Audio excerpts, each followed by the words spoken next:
Hello all students. Welcome to our next video of paper 3 for BA part 2nd student and other aspirants of competitive exam as well. In our previous video we discussed our syllabus of Indian political system. So dear student, you can see that all the competitive exams are having this common point which we have in our degree exam syllabus also. So what you all need to do that sit at your home, watch the video, learn the lessons and get through all the examinations. So let's start with the first section of the syllabus, which is features of Indian political system. So we start this with Constitution Assembly and its political achievement and its background. So first of all, you must know that what we are talking about. Here we are studying Constitution Assembly. So what is a constitution? You should learn what is a constitution. So constitution is a collective form of rules. Constitution is a collective form of rules and laws, written or unwritten, what guide the whole state, its organs, that how to govern and how keep functioning it. And then we come to the Constitution Assembly. What is a Constitution Assembly? So it is a group of elected or nominated representatives who draft the constitution according to the will of the citizen of the state. So that is Constitution Assembly. Now let's start with the background of Constitution Assembly of India. So in 1895, the very first trace of the principle of Constitution Assembly we can see in Tilak Swaraj Bill. Tilak Swaraj Bill, when it came into force in 1895, Tilak brought a bill named Swaraj Bill, which he demanded that in the Swaraj, people of India will draft their own rules. So, in this way, the very first trace of the Constitution Assembly can be seen in Tilak Swaraj Bill 1895. You have to remind this date and what is Tilak Swaraj Bill. Then next, it is in 1922, Mahatma Gandhi, who demanded Indian Constitution would be designed accordingly to the will of Indians themselves. So, it is the next trace you can see. Then next, formally, the credit of the concept of Constitution Assembly goes to M.N. Roy.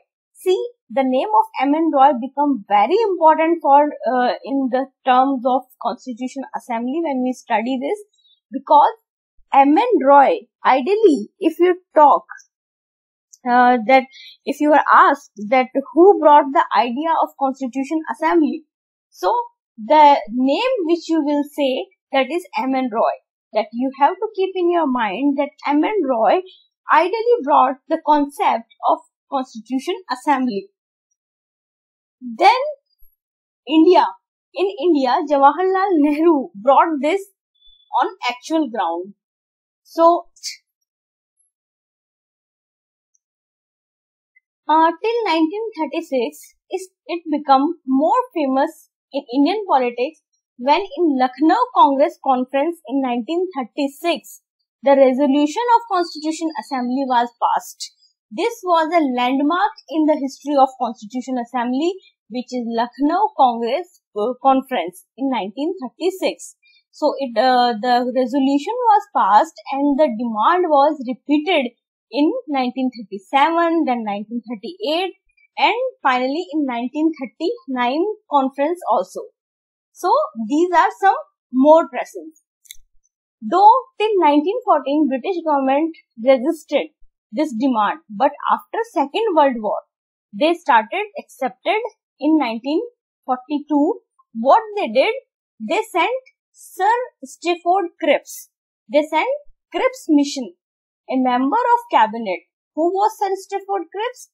Sir Stafford Cripps was member of cabinet in that period in British government. So what he brought, He brought a draft declaration on the proposal of British government which were to be adopted at the end of war. So this was a Cripps mission. Then what happened next? Cripps mission proposal was that there would be one Indian Union comprising all the provinces and Indian state, and there would be a dominion status of India. These were the proposals. So you have to remember these proposals also. What Cripps mission proposed. Then come to the next point. The two parties, which were the two parties were there? One is Indian National Congress, as you know, and second is Muslim League. So these two parties, they got failed to come to an agreement to accept the proposal. And then what Muslim League did? Muslim League urged to divide India into autonomous states on communal lines, and there should be two constitution assemblies, one for India and other for Pakistan. So in this way, Muslim League wanted two dominant countries differently. So what happened next with the Cripps mission? So they rejected the Cripps proposal. So after the rejection of Cripps proposal, various attempts to reconcile the two parties were made. So you have to remember this Shimla conference also. What was Shimla conference and what its aim behind it? So you have to remember that Shimla conference held at the instance of Governor General Lord Wavell. So this is Shimla conference, and Shimla conference was held to make an agreement between these two parties, but they got also failed. The next, a cabinet delegation. You have to remember about cabinet delegation, each and every fact. It's very important for each exam. So British cabinet then sent 3 of its own members again, including Cripps himself. Cripps came before also. Then Cripps, and along with the two other are Lord Patrick Lawrence and A.V. Alexander. These 3 members came in cabinet delegation. Then come to the next point. The broad features of this scheme are, what were the broad features of cabinet mission war? So there would be a Union of India comprising British India and state, having jurisdiction power of foreign affairs, defense and communication. You have to remember these 3 points also, that which 3 jurisdiction powers were given by this cabinet mission to Indian state. So first is foreign affairs, second is defense, and third is communication. You have to remember these 3 points. And all residuary powers would belong to the province and states. So residuary powers, who kept these powers? These powers would belong to the province and state. This proposal was made by cabinet mission. Then cabinet delegation rejected the claim of two states theory. So you have to remember that cabinet mission never accepted the Muslim League's second state making Pakistan theory. He always rejected this thing. So cabinet mission rejected, and then what happened?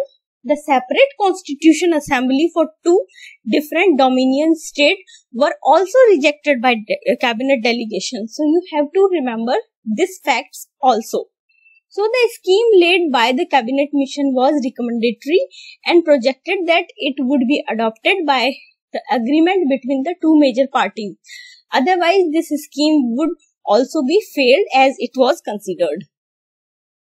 So a curious situation, however, arose after the election of formation of Constituent Assembly, that the Muslim League joined the election. First of all, what happened? Muslim League joined all the elections. But what happened next? Returned on an issue of a different opinion regarding the grouping clause of the proposal of cabinet mission. It did not attend the Constitution Assembly's meeting. The British government intervened and explained the leaders in London that upheld the contention of League as correct. So, for the first time, British government In this situation, British government first time acknowledged the proposal of two constituent assembly and two state. Ultimately, British government agreed for this proposal. Then what happened next? In December 9th, 1946, first meeting of elected Constitution Assembly held and Muslim League did not attend it.